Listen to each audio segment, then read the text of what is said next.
ce que je comprends pas, c'est, je prends l'exemple de M. Sako, le leader du RDO, qui dit à ses bases en fait que l'indépendance va se jouer dans quelques mois. Là, je comprends pas parce qu'en fait, on n'a pas voté pour l'indépendance, on a voté pour rester français. Je vois Monsieur Rocco-Amitan qui nous dit qu'en fait, on va s'asseoir sur les 3 fois non. Là non plus, je comprends pas parce qu'on a demandé à la population. Alors la jeunesse dans les quartiers sud à mon époque, donc c'est dans les années 90, ce qui était bien, c'est qu'on n'avait pas de cartographie scolaire, puisque il n'y avait pas beaucoup de collèges, donc je me souviens des transports qui venaient amener les gens des quartiers nord, de Ducos, Pierre-Lanquette, donc on avait une certaine mixité en fait qu'on a connue dans les cours de récréation. Donc le destin commun, nous on l'a construit sans le vouloir en fait, on l'a construit de manière naturelle. Parce que quand on est un enfant, on ne se pose pas des questions religieuses ou politiques. Ce qui nous importe, bon déjà c'est d'avoir des bonnes notes parce que sinon on va avoir nos parents derrière, ça c'est moins fun. Mais c'est aussi d'échanger, de pouvoir jouer et de partager. Donc ce que j'ai retenu de ma scolarité, de mon enfance, vraiment aujourd'hui, oui c'est ça, le destin commun, on l'a construit à la cour de récré. Quand on repense à la question du communautarisme, pour moi, je me dis à quel moment on a dérapé, à quel moment en fait on s'est perdu, nous, la génération des accords, où à un moment donné on a décidé de suivre soit des axes politiques, soit des leaders politiques, et en faisant fi de tout ce qu'on avait construit en fait dans nos cours de récréation. Et aujourd'hui, je trouve ça triste parce qu'en fait, ce qui fait la richesse d'un pays, c'est le métissage. Ce qui fait la richesse d'un pays, c'est le mélange des communautés, parce qu'on a à apprendre de l'autre. L'autre à apprendre aussi de toi. Donc c'est du partage. Le fait de s'enfermer dans des communautés, pour moi, c'est clivant. C'est des choses qui ne vont pas nous rassembler, au contraire. Et aujourd'hui, on a besoin de fédérer. On a besoin de fédérer une population calédonienne. On a besoin de fédérer autour d'une économie. Et pour ça, on a besoin de l'autre. Je pense qu'il y a les discours politiques, en fait, oui, nous ont amené aujourd'hui à un clivage parce qu'en fait, la problématique en politique, c'est quand ils n'arrivent plus à s'entendre entre eux, et bien forcément, ils font descendre les gens dans la rue. Mais par contre, les discours deviennent de plus en plus durs, deviennent de plus en plus raides. J'ai écouté le discours de Rocco-Amitan samedi dernier, j'ai écouté le discours de M. Sako. Ce que je ne comprends pas, c'est... Je prends l'exemple de M. Sako, le leader du RDO, qui dit à ses bases en fait que l'indépendance va se jouer dans quelques mois. Là, je ne comprends pas parce qu'en fait, on n'a pas voté pour l'indépendance, on a voté pour rester français. Je vois M. Rocco-Amitan qui nous dit qu'en fait, on va s'asseoir sur les 3 fois non. Là non plus, je ne comprends pas parce qu'on a demandé à la population de participer à ces 3 référendums. Ces 3 référendums ont été initiés essentiellement par les partis indépendantistes, parce que nous, on n'en voulait pas forcément.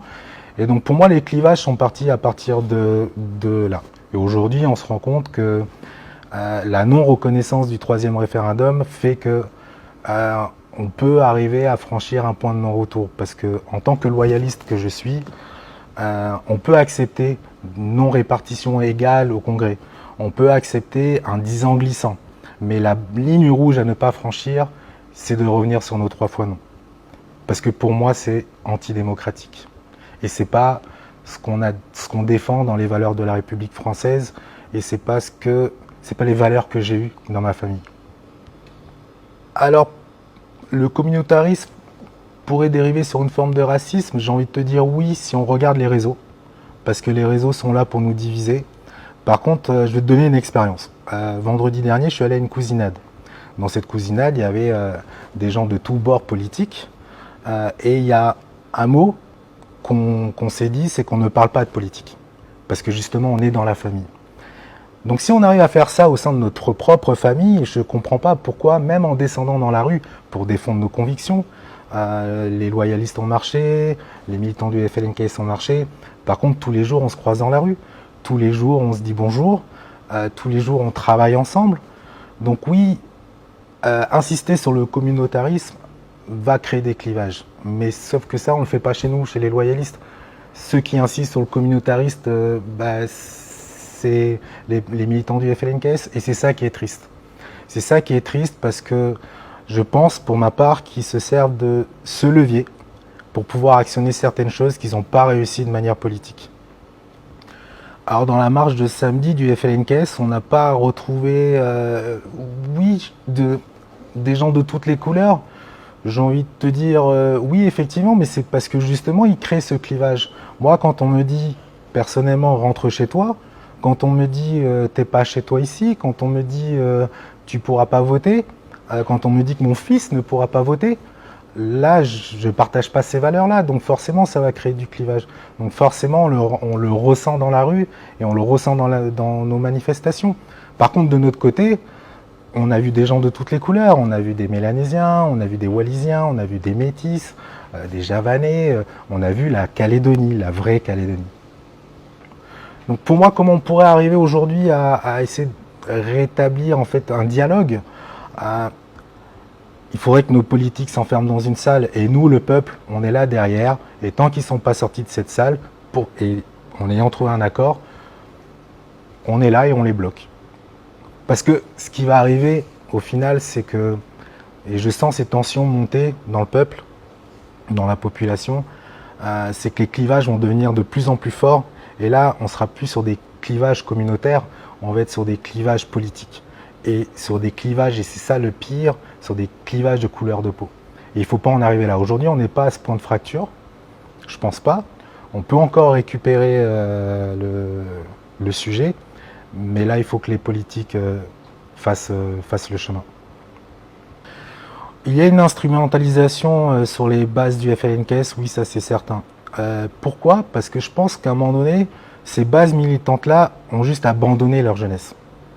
Et donc cette jeunesse se retrouve dans la rue, cette jeunesse se retrouve sans emploi et du coup livrée à elle-même.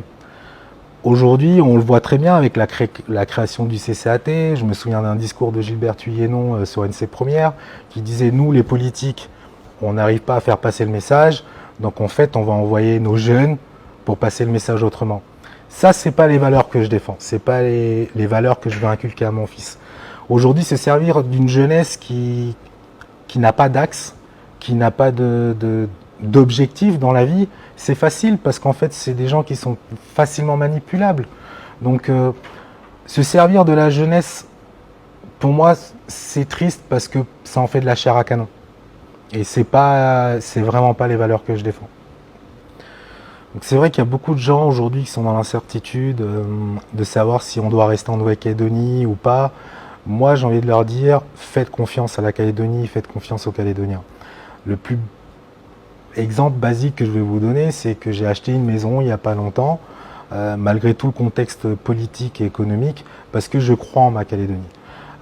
Les gens qui ont fait le choix de rester ici, les gens qui se battent à nos côtés pour défendre les valeurs de la République française, ces gens-là vont rester. Aux indécis, je leur dis, vous avez aimé la Nouvelle-Calédonie, il y a un petit bout de la Nouvelle-Calédonie dans votre cœur, faites-lui confiance et faites confiance au peuple calédonien. On sera là et on trouvera des solutions. Donc toi, aujourd'hui, tu as confiance en l'avenir? Moi, j'ai confiance aujourd'hui en l'avenir à 1500%. Sinon, je ne serais pas là aujourd'hui, je ne serais pas là en train d'échanger avec toi. Et les valeurs que j'ai, je vais les partager avec mon fils.